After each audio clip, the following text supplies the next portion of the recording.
Hey, an extension offer to the ongoing London Promotional Fairs. You asked, we listened. Save over 600,000 naira on your London trip with Airpeace when you connect from our major domestic destinations to London at no extra cost and enjoy an exclusive extra baggage allowance. Economy class promo fares start from 1.2 million naira with an extra 23 kg baggage, while business class fares start from 4.5 million naira with an extra 32 kg baggage. Grab these special fares. Sale period extends till March 31st, 2025, and travel period valid till April 15th, 2025. Fly in style aboard our Boeing 777s with spacious seating and delightful meals. Book now at flyairpeace.com or download the Airpeace app from the Play Store or App Store.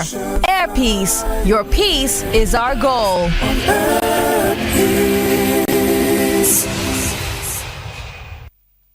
Good morning. This is Eagle 7 Sports Radio, 90 minutes with mathematical. And the good news this morning is that I have started my consultation.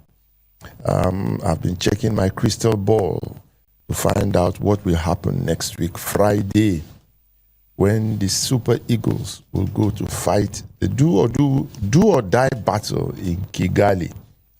So remain glued to your radio set this morning.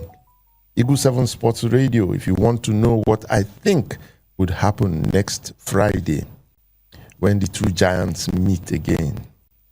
Once again, good morning. It's been an incredible week ahead. Been an incredible week and another incredible week ahead, I must confess. Today, we're going to have conversations with the public. Telephone numbers for you: 0700-2255-1037, 0700-2255-1037, and 081-2782-8497. But you have to wait because I have two incredible guests who will be joining me in the course of this morning's program. One from his base in Atlanta, and the other waiting at the airport to board a flight to Kingsland, to Europe. So you'll be meeting them later in the program. So we are in for a treat this morning, I promise you. Just take your time, take your coffee, sit back, relax, and after this short break, meet my guests and start a conversation that you should not miss any second of. This is Eagle 7 Sports Radio, reaching you from our studios in Wasimi, Ogun State, Nigeria. After the break. Extended sale alert! Hooray! An extension offer to the ongoing London Promotional Fairs. You asked, we listened. Save over 600,000 naira on your London trip with Airpeace when you connect from our major domestic destinations to London at no extra cost and enjoy an exclusive extra baggage allowance. Economy class promo fares starts from 1.2 million naira with an extra 23 kg baggage, while business class fares starts from 4.5 million naira with an extra 32 kg baggage. Grab these special fares. Sale period extends till March 31st, 2025, and travel period valid till April 15th, 2025. Flying style abroad, our Boeing 777s with spacious seating and delightful meals. Book now at flyairpeace.com or download the Airpeace app from the Play Store or App Store. Airpeace, your peace is our goal.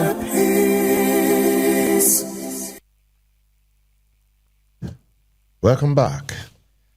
Well, waiting at the airport now is the Director General of the Nigerian Institute of International Affairs, who will just breeze in and breeze out because he's waiting to take his flight out to Kingsland. So let me see if I can hear his voice. Professor, good morning, sir. Yes, mathematical. Wow. I love the letter to the president. Oh. I love it. I chewed it. I ruminated on it. And I'm telling you, the president has heard us. Fantastic. That is one of the best crafted letters I've ever seen. You know, we must take it places. So we have to think of how to present it in other forms. The president has heard. There's no doubt about that. Congratulations, mathematical. Thank you, sir. So I am not exaggerating the ECOWAS crisis. Of course not. You know, you have even hit the nail on the head. Conventional wisdom is no longer the solution. We need to think out of the box. And, you know, when you and I met the other day, it was the beginning of a colloquium. Who is thinking the way you are thinking now? But everyone says, Eureka, Eureka, because you have provided a realistic solution. One that does not require, firearms other than the weapon of sports. And I think, that's an idea whose time has come. ECOWAS is about to witness a new lease of life. And I tell you, mathematical, that this has been part of the dream of the founding fathers of ECOWAS. Because ECOWAS was not designed to be an intergovernmental agency. It's not for state actors only. ECOWAS is something about integrating the ordinary citizens, the people on the shop floor, the people who matter. So ECOWAS at the state level might be going through the kinds of crisis that you have very well articulated. But ECOWAS at the non-state level remains alive and is very strong. And what is bigger than sports? And what is bigger than trade? What is bigger than even the community relations that we have all through? So sports will cement all of these things and ensure that the people get more together. Mathematical, don't forget that you just finished organizing the military games. And people came from all over West Africa, in spite of the crisis that, we already were experiencing at the time. So this is just, the thing we've all been waiting for. Thank you, mathematical. Thank you very much.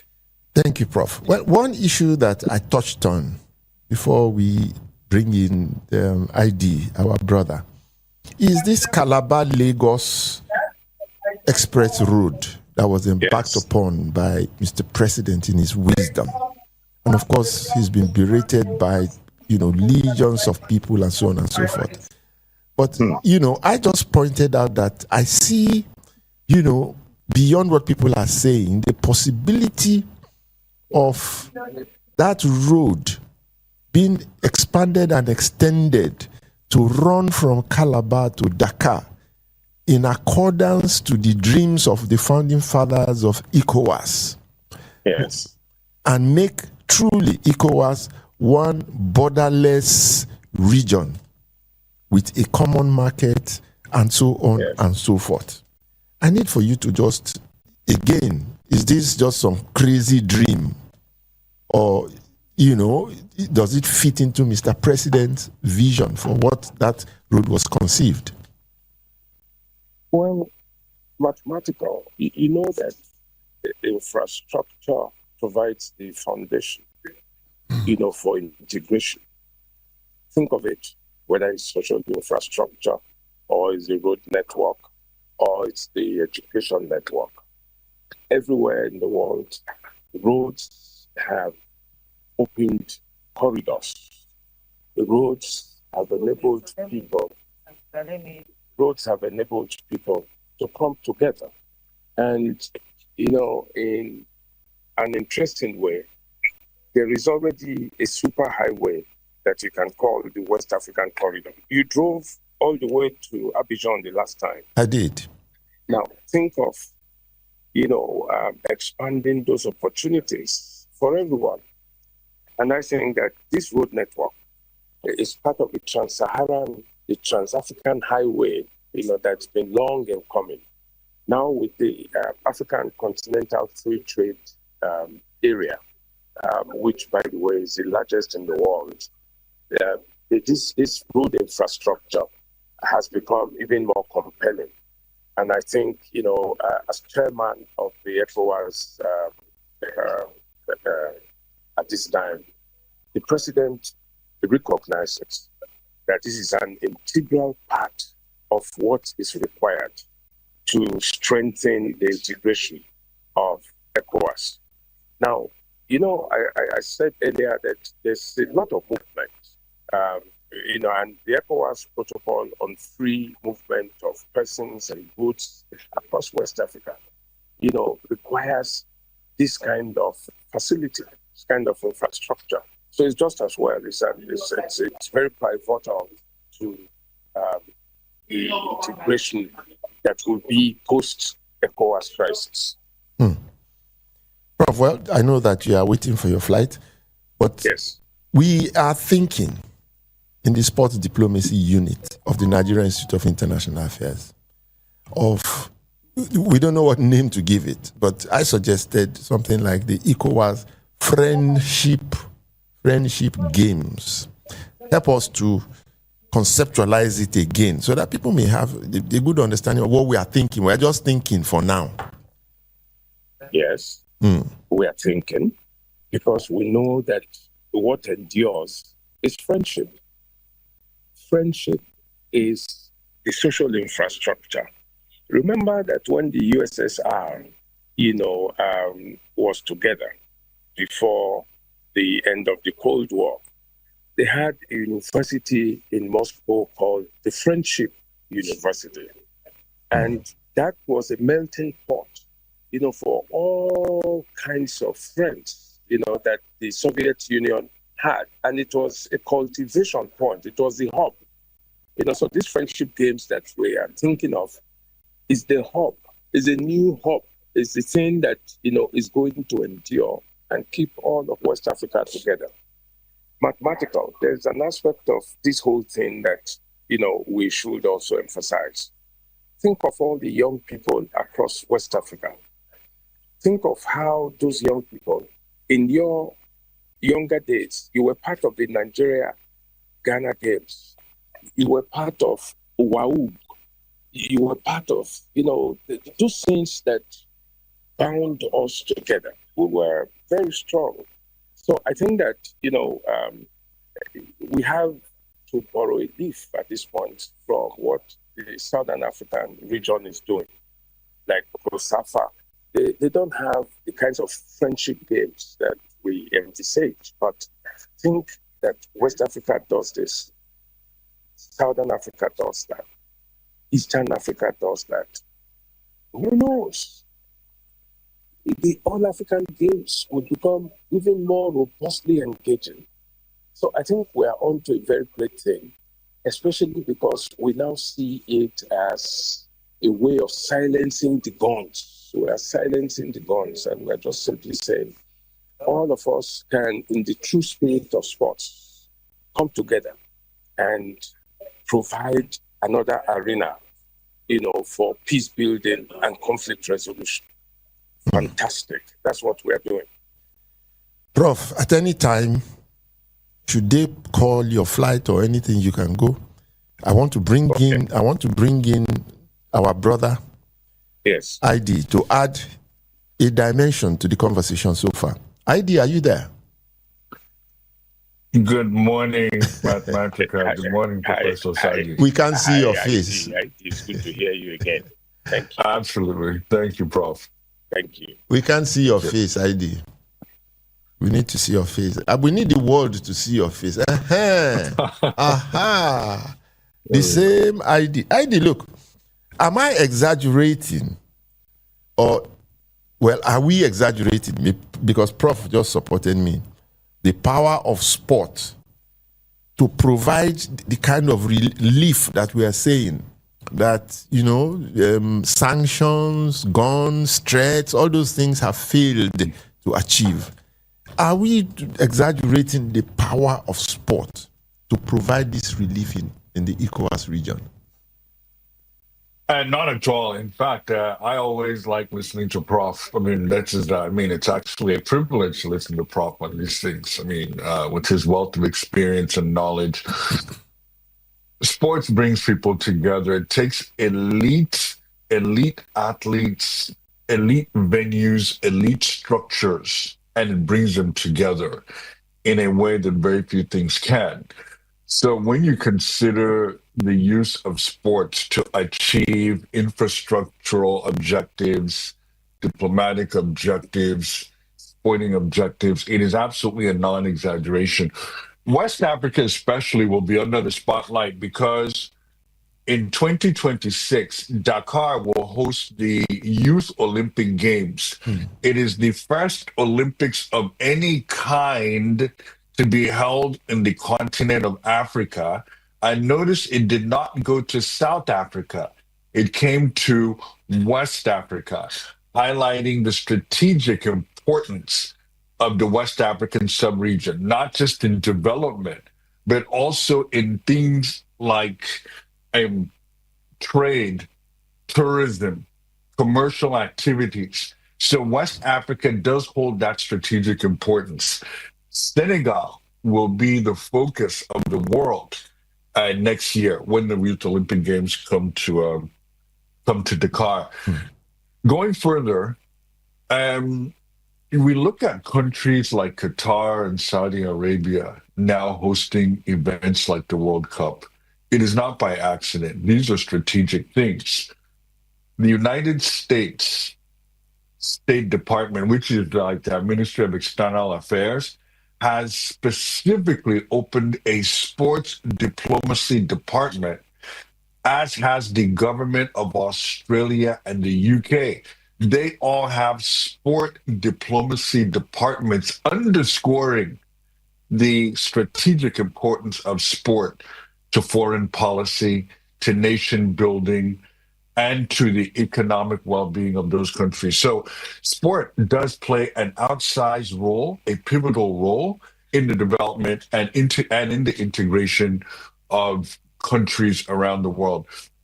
Last 2 points. In 2019, we saw the Africa Cup of Nations being held in Egypt. If you look at that opening ceremonies, the opening ceremonies of the 2019 Africa Cup of Nations in Cairo was specifically intended to send a message of soft power that Egypt is ready as not just a tourism destination for major conferences and events, taking that away in some way from South Africa, but also to signify its intention to host major events like the Olympic Games, like the UEFA Champions League final, and those types of things. Soft power, soft diplomacy. In 1980, when the United States led the boycott of the games in Moscow, they sent an elite athlete, Muhammad Ali, to visit 6 different African nations. Why did they do this? Because they recognize the power, the breadth, the scope of a sports figure in order to reach diplomatic and political objectives. So no, sports does play that role and can play that role in West Africa. You know, I mentioned something this morning that it just came to my mind. You are the business guru. The coastline economy. I said coastline economy because I was thinking of Calabar to Dakar. I was imagining in my head that, somebody would wake up in the morning in Calabar and decide that, look, I want to go by road or by rail to Dakar.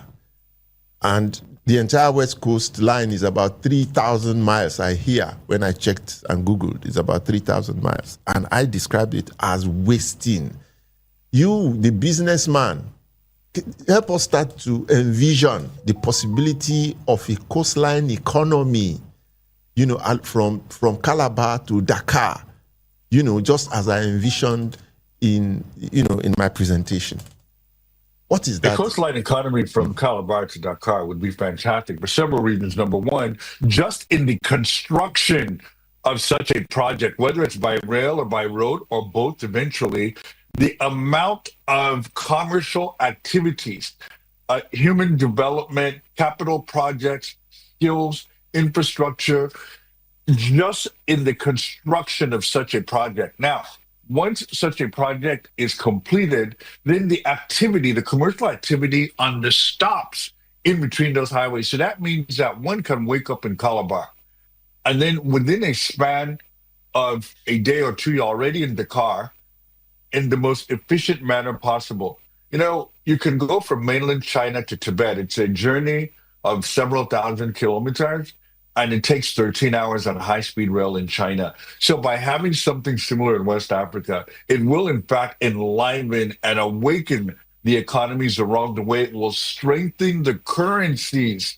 of these countries along the way, and it will shorten the commercial activity time in order for goods to reach market. So not just are you talking about from a business perspective, but you're also talking about from a commercial perspective as well, in terms of goods movement, in terms of human movement, in terms of capital development along the way. So for instance, now you have countries in that region that will foster cultural exchanges because of the languages across the border. You have English, French, Portuguese spoken, not to talk of the local languages, the cultural exchanges, the food, the cuisine, the university exchange program. So it will be an economical lever, a catalyst of growth if you were to have such a highway that traversed that region completely, if you will.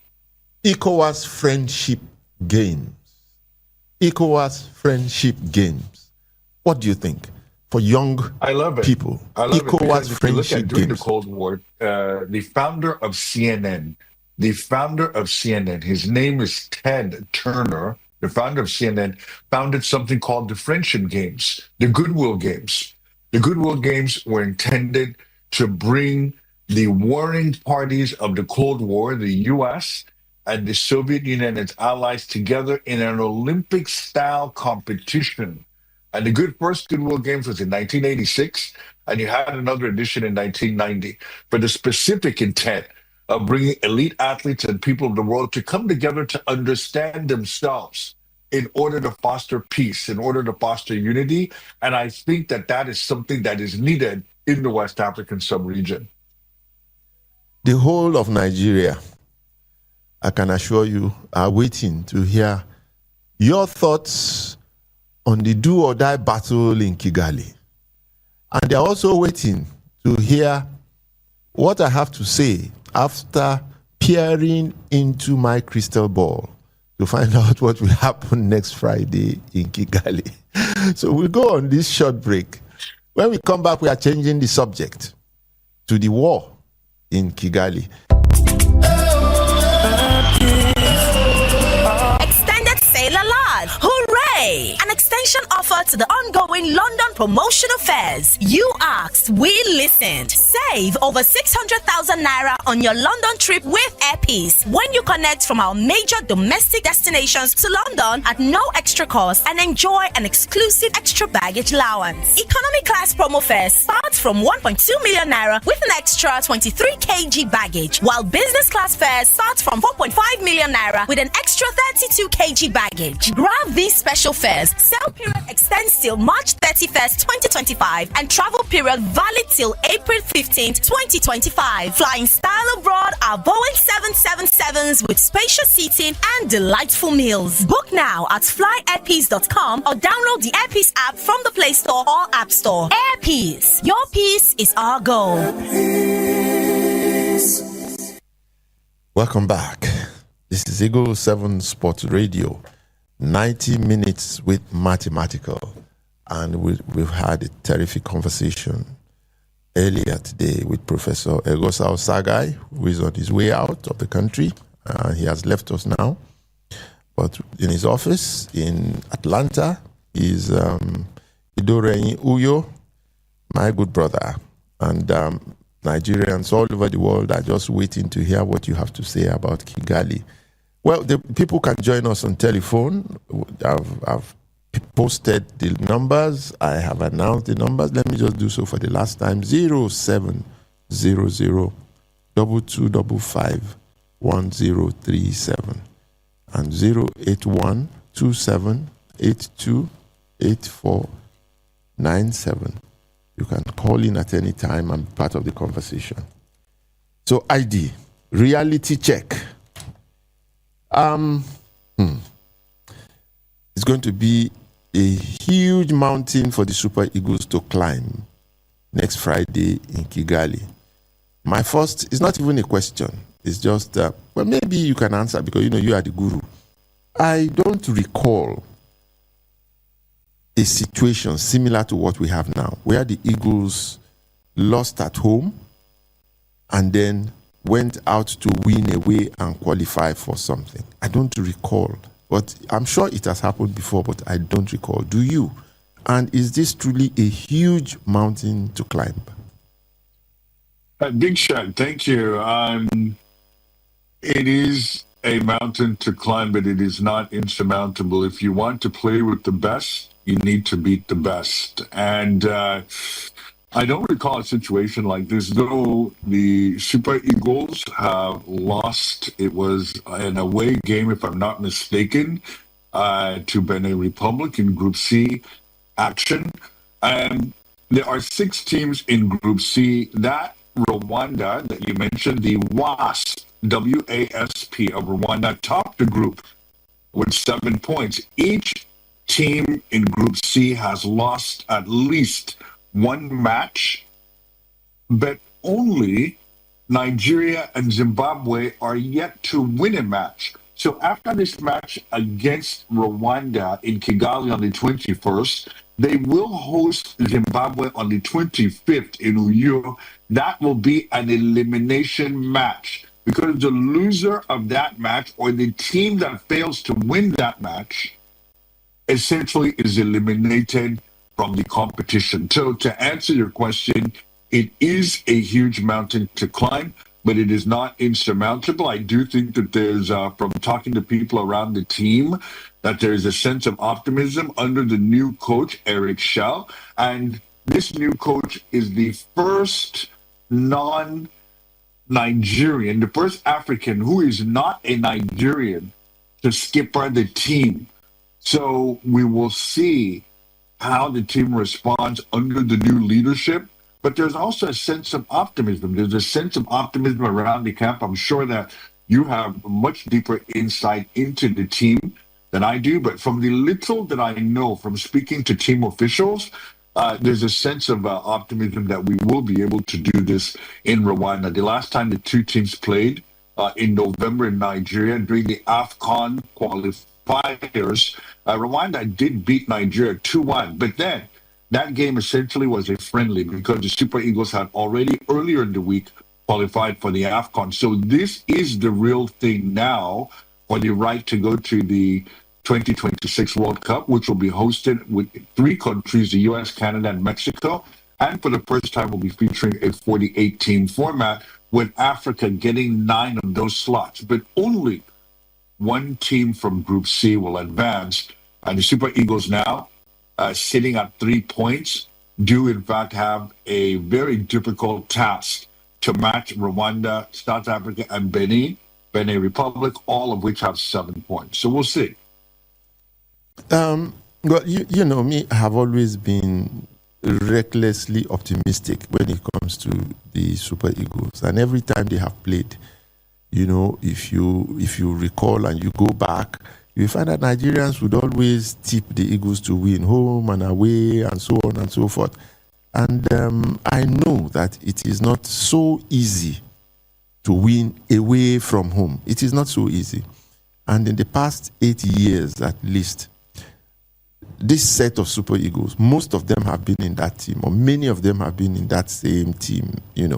They haven't been impressive, both at home and away, until they got to the Nations Cup, and somehow we got to the finals.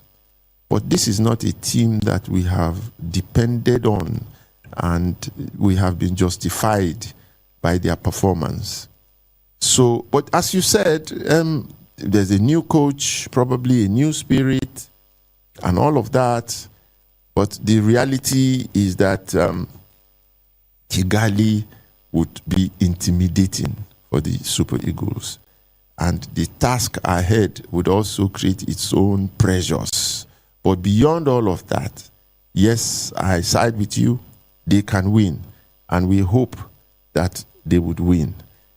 We're expecting callers to call in and share their thoughts on this match in Kigali, and do a reality check, because it won't be right to build up people's expectations so high and then they get disappointed, or don't build it at all and then they go there and excel and do all of those things. But the odds against the Eagles, what are the odds against the Eagles this time?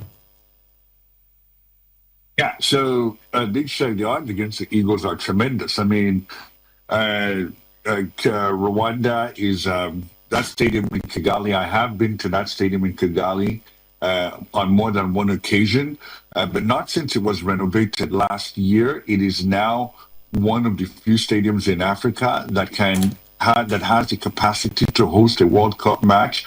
And the president of FIFA, Gianni Infantino, has even said that in the future, a World Cup match will be hosted in Kigali. I say that only to stress the level and of the elite infrastructure of that stadium. It is fantastic. The Super Eagles are walking into an environment that will be exceptionally hostile.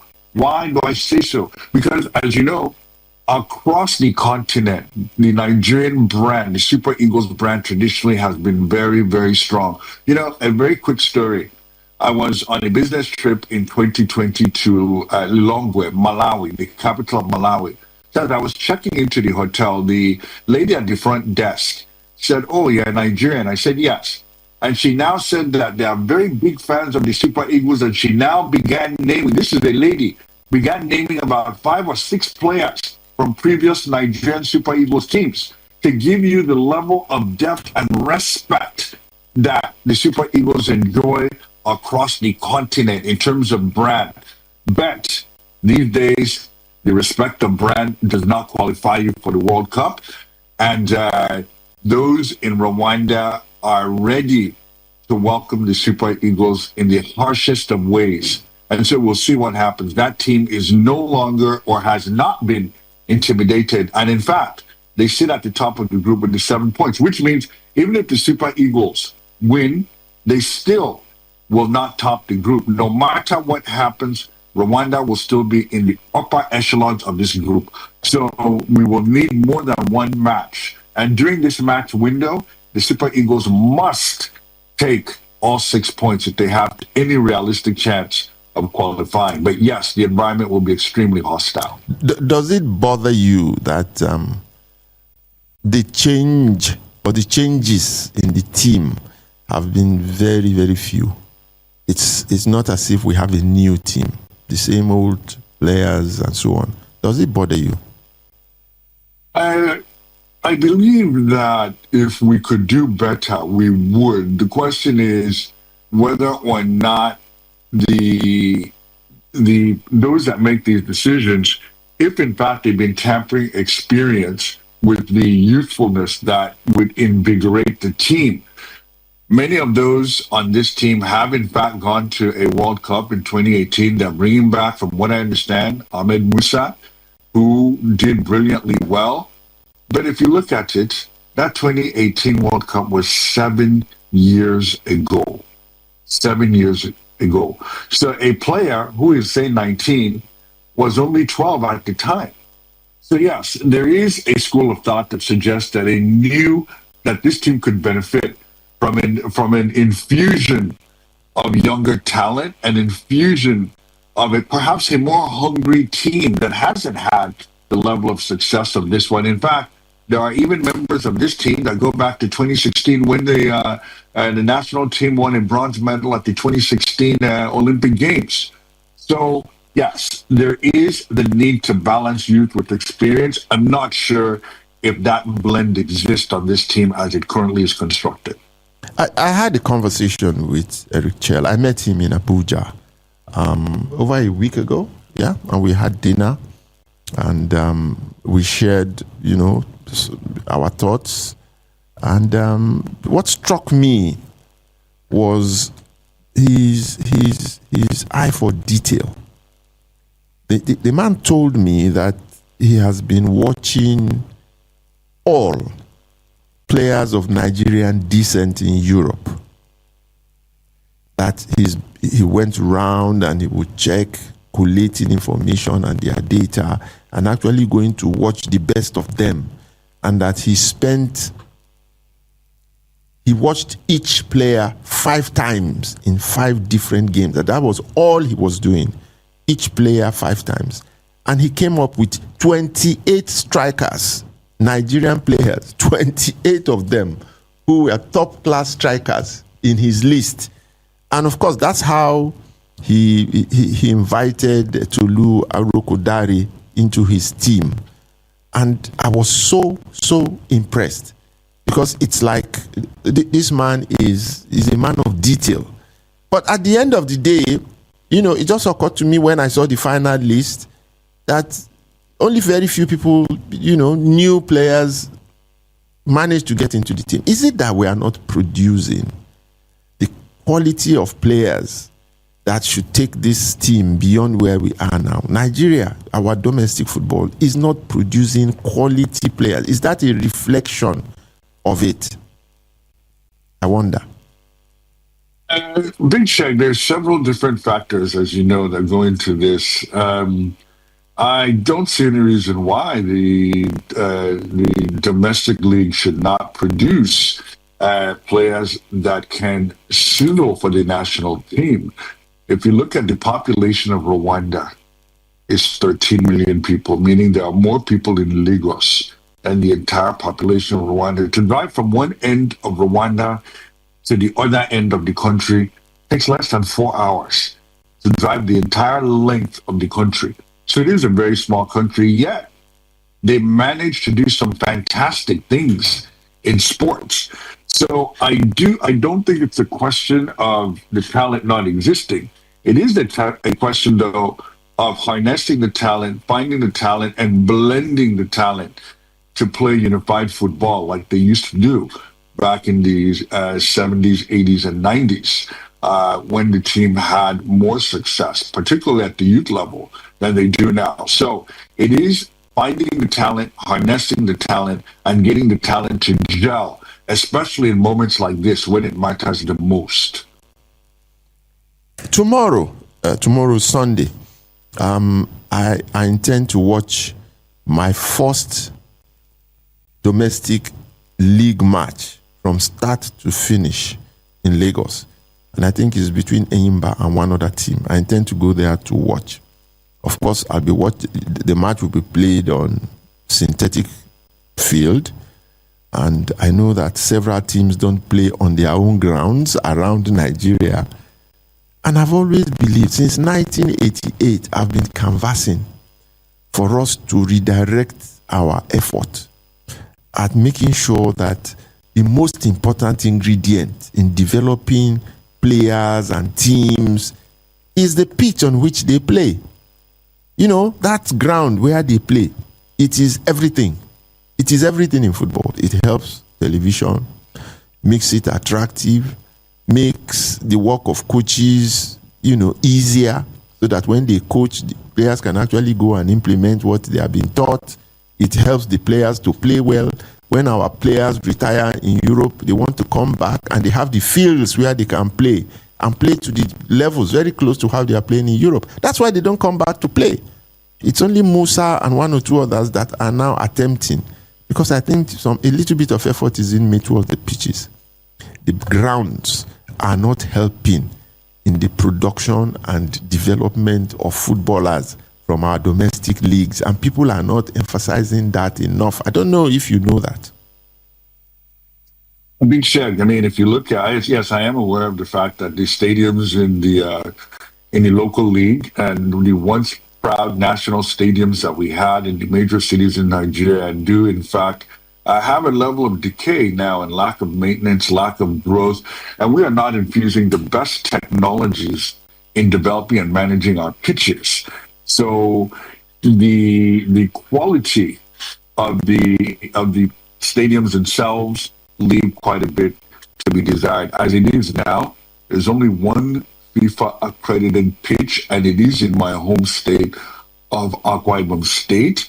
So that is why, for the foreseeable future, all of these FIFA matches will be played in New York because of the lack of additional facilities in the country. And it's also a problem across Africa in general. Zimbabwe, that is coming to Uyo on the 25th, they play their home matches, ironically, in Rwanda. So imagine being a country and you're in the same group with that other country, Zimbabwe and Rwanda, the same group.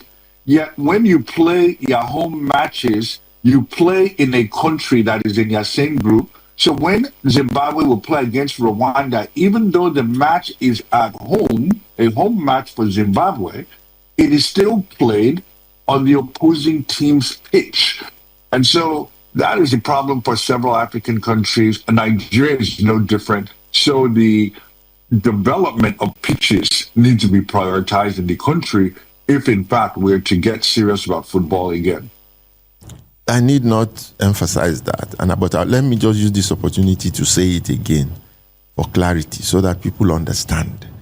And I don't know why our football administrators don't see it, that the most important item in the development of a football player and of a team is the ground on which he plays, he trains, and he plays.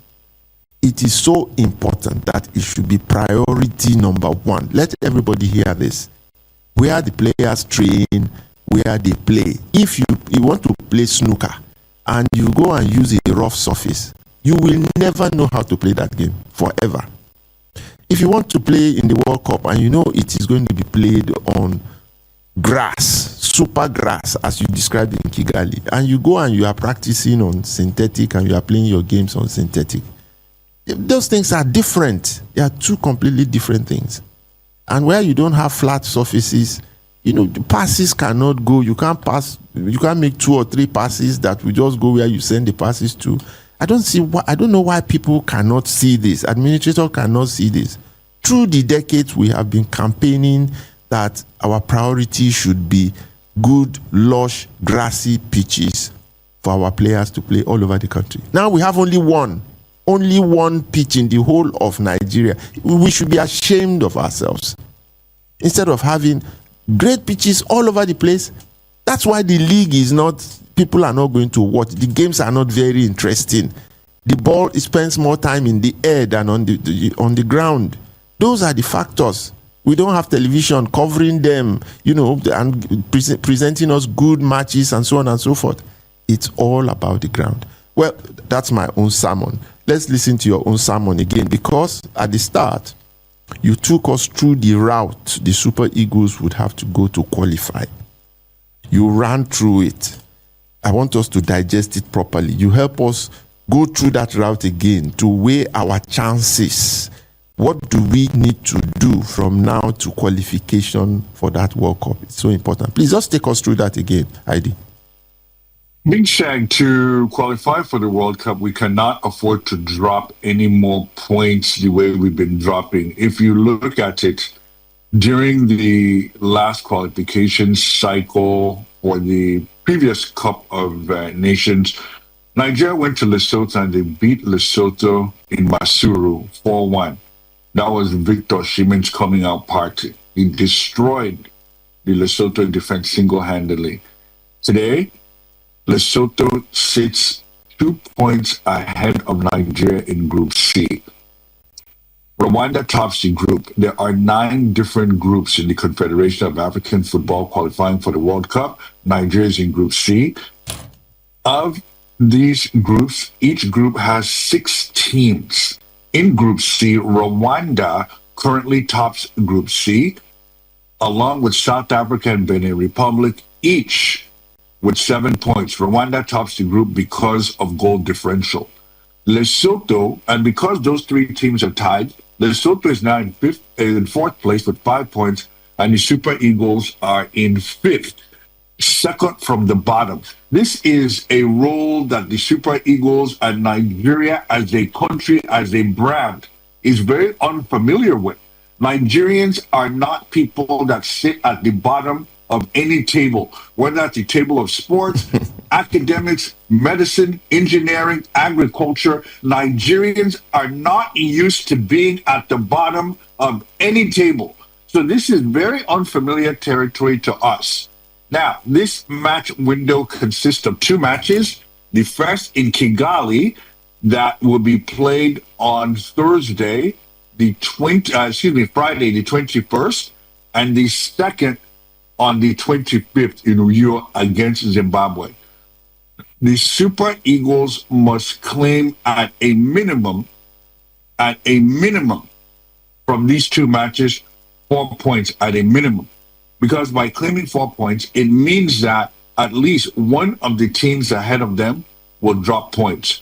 So there is still more football to be played. There are two other match windows after this, with the last one, I believe, being in either October or November, where we will know which team will come out of Group C. But for now, the Super Eagles must avenge the loss against Rwanda that happened in New York in November during the AFCON qualifiers, and we must defeat Zimbabwe. There is just no other way to put it. The last time we played Zimbabwe in World Cup qualifying, it was a draw. So the Super Eagles must claim 4 of the 6 possible points in order to have any realistic chance of qualifying for the World Cup. This is something I have always wanted to discuss. This next point, and it is about Victor Osimhen. Victor Osimhen is a great player. He's a great goal scorer. The figures, the statistics all point in that direction. He's doing very well in Europe, scoring all the goals and so on and so forth. Victor goes to the Nations Cup in Ivory Coast as Africa's number 1 player, the best player on the continent. And he comes out of it. And 1 year after the Nations Cup, I cannot recall one beautiful move, one beautiful goal, one beautiful action of Osimhen throughout that championship. It has nothing to do with him as an individual. It's just that, we don't see the Osimhen we see in Europe in the Nigerian team. We don't see the same kind and the same level of performance. Is it that, he doesn't fit into our style, or we don't have the players that can play how he plays, or is it something to do with him, or, because we are depending on an Osimhen to deliver us in Kigali and other places. What is it, in your own estimation? I know you are not a technical person, but in your own estimation, what is it about Osimhen? I can't just place it. The expectations are so high. He was so popular in Ivory Coast, yet he so underperformed. He has always been underperforming for the Super Eagles. A lot of effort, yes, a lot of running here and there, but when it comes to measuring touches on the ball, passes, and so on, and finishing, he always underperforms. Your thoughts? We saw this same sort of situation for years in Argentina with Lionel Messi, who was winning everything in Barcelona. But when he goes to the national team, he struggles a little bit. So it took time for Messi to begin then to gel with the senior team. This is just like Osimhen. Messi had won at the junior level. In 2005, he won the Under-21 World Cup, ironically beating Nigeria in the final, 2-1. And then 3 years later, he wins an Olympic gold medal, ironically beating Nigeria in the final 1-0. But at the senior team, it took a little time for Messi to gel at the senior team, despite how well he was doing with Barcelona. And we kind of see the same pattern with Osimhen. This is somebody that did extremely well at an under-17 level. He lifted the World Cup. But when it comes to the senior team, there is a little bit of meshing that needs to happen. And I do think he will round into form. When he was finally given his chance a few years ago, he had that breakout match, as I mentioned earlier, against Lesotho. And there was quite a bit of expectation that he would be the next big thing on the national team. And he is, in terms of following. You mentioned how popular he is and how the fans, I know that when it comes to he is a fan favorite.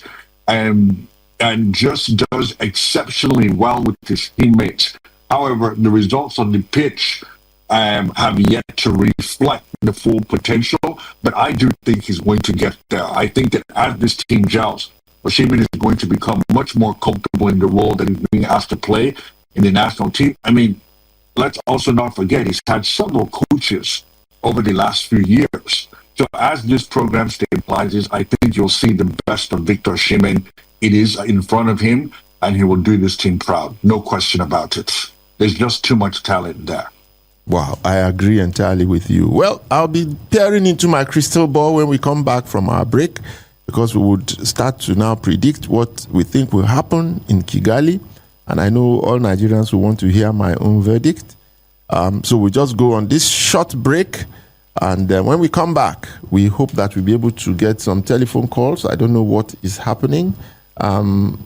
Yes, I guess, okay, there's a call, but let's go on this break. When we come back, we'll take some calls, and then we'll start the countdown to the end of today's show after the break.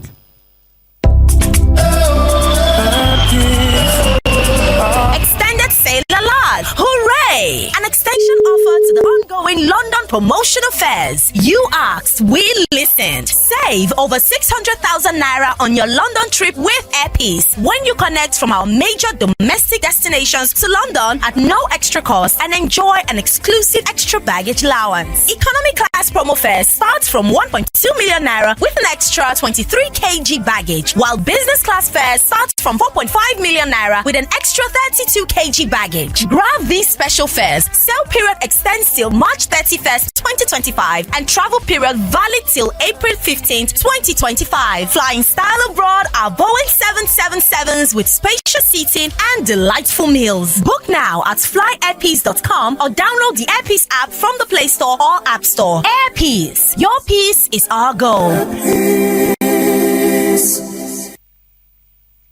Welcome back. This is Eagle 7 Sports Radio, reaching you live from our studios in Wasiminya, Abeokuta in Ogun State. 90 minutes with mathematical, and we're having a conversation on the Super Eagles and their do or die match in Kigali. Well, now it is time for us to start to look at how the Eagles will play and what we think the scores will be. You know, for the first time, let me confess, for the first time, you know, before now, I would always, I don't know, maybe it is me just forming it in my head that no matter where, these Super Eagles are so good in terms of players that we can defeat any team in Africa. So when we go to the Nations Cup, we go to the World Cup, I always somehow build up this positive energy around the team that makes me think they will win every championship. And when it comes to matches such as this also, I've been running the match in my head and seeing all the moves, how Demola Lukman would play, how Aino would play, and the captain will rally his team and all of that. I just see all of that happening. And if it all just works out in accordance to what my head is envisioning, I see a victory for the Super Eagles. But for the first time, I must say that I have fears. You know, fears of history. I don't, as I said at the start, I don't recall the Super Eagles or the Eagles ever being in a position such as this. You know, we lose at home, and then we go abroad, we go away to go and win, to qualify I have to check the records. I tried yesterday, but I couldn't check the records. I couldn't get any such figure. So if anybody has any such historic occasion to let me know, please just call. We have challenges with the telephone this morning. That's why we're not having any calls. But I have my fears. I don't know. I just have this fear that the game, is looking to me more and more like a draw, not a victory. I wish in my head that it could just convert into a victory, but everything is telling me, oh, draw. I hope your head is not telling you that, ID.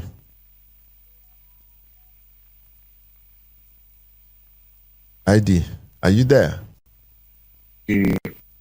When my team interviewed, my media team, ID Sports, we interviewed the coach, Edward Van, at the Uyo airport when he arrived for the Kigali match, for the Rwanda match during the AFCON qualifying window, this last one in November. And the presenter asked him a question, whether or not we will see changes in the lineup. He said a lot, several changes. So I don't think that match was a bellwether for how the Super Eagles match up against this Rwanda team. I do, because at that point, the Super Eagles had already qualified. So I believe that you'll see a new look Super Eagles, one that is focused, one that will fight for every ball. You'll have a new coach with his team on the sidelines, ready to provide active coaching for the team. And I think that you'll see a hungry group of Super Eagles going out to try to claim and fight for all 3 points. It will not be easy, because the Rwandese have also shored up their football program, and they can also sense it. That first World Cup ever, leading Group C. So if they maintain this pace, they'll qualify for the World Cup. However, the Super Eagles will have something to say about that come Friday the 21st. And I do see a hungry team going out and claiming 3 points. It wouldn't be easy, but in that resilient Nigerian spirit, I see them getting it done on the road in Kigali. Well, I'm with you in spirit and in body. I was actually thinking that I may go to Kigali. Actually, let me just interrupt. If I can just interrupt for just a moment. If I can just interrupt and say that the pattern would be to go and maybe we win in Kigali, but then we come home and play for a draw. And that draw, you will need a second half goal even to get that draw against Zimbabwe. So if we can break through this cycle of inconsistency where we go do so well and we raise the hope, only for us to deflate the balloon with the next match being a subpar performance. If we can string together back-to-back matches during this qualification window, I think we have a real chance of qualifying. Your prediction for the match, your prediction. I want to write it down, your prediction. I believe that we will in fact get a minimum 4 points in this window. I don't think that will be a goalless draw. And I also believe that the Super Eagles have the capacity to put 2 past Rwanda in Kigali. And we have the capacity to hold Zimbabwe goalless in Uyo. Mm-hmm. You are not predicting for this game. 2, okay, so that's 2-0 in Kigali. 2-0 in Kigali. I want to put my money on it. I'm wagering on it. So you're saying 2-0. 2-0. No, Richard, what I'm saying, we have the capacity to put 2 past Rwanda. Whether or not we can also prevent them from putting 2, that is the question. Well, I just want to use this opportunity to thank you so very much. Maybe I'll give you a minute to say your final words and salute all your people in Uyo and everywhere this morning before we go. Over to you. Your final thoughts and words. And thank you so much for having me on the program. And as a nation, I do believe that that Nigeria has the capacity and the potential to lead in the space of sport tourism. We have the organizations, the companies, the sportsmen and women in order to prevail in this field. Your letter to the president was absolutely apt. It was on point. And beyond the president himself, we have a national sports commissioner who will also take heed as he puts together his policies for sports, feeding the nation. When it comes to things like football, the nation state must get involved. We see that in Saudi Arabia. We see that in Qatar, where the nation itself is involved. And that is what is needed in Nigeria, for the nation to have a policy on sport diplomacy, sport development, and the work that your team is doing at the NIIA, the Nigerian Institute for International Affairs, needs to be expanded so that these policy initiatives can in fact see the light of day and advance the goals of Mr. President in terms of Nigeria's position within the ECOWAS bloc. As it relates to the other discussion we've been having about the World Cup World Cup qualifying, let us rally around the national team. Let us give the support that we need to our new coach, and let us see whether or not this can lift the Super Eagles to victory. And we, as a nation, are behind you, Super Eagles. And with your efforts, we believe that you will prevail. And finally, to my homeboys and women in Uyo, we love having the Super Eagles. It's always great when we get to host them in Akwa Ibom. I was just there 2 weeks ago. And we look forward to hosting the team and displaying that Akwa Ibom hospitality that the team has come to enjoy. So thank you very much, Big Shaq, for having me this morning. ID, thank you. I apologize for keeping you up till this time of the night. In fact, this morning in Atlanta. You can now go and go to bed. Thank you, and I apologize once again. You're a great guy, my brother. So it's on that note that we come to the end of today's show. ID has predicted that the Eagles will win. I am supporting that absolutely. He says he's going to win by 2-0. And I'm putting my money on that. I'm wagering on that. Even though somewhere, my head is telling me that, this match, is tough. But that's it. Join us again next week, Saturday, when we bring you another great package from 90 Minutes with Mathematical. And I hope what we headline next Saturday's program is how the Super Eagles have done it and they have not died. See you next Saturday. Bye-bye.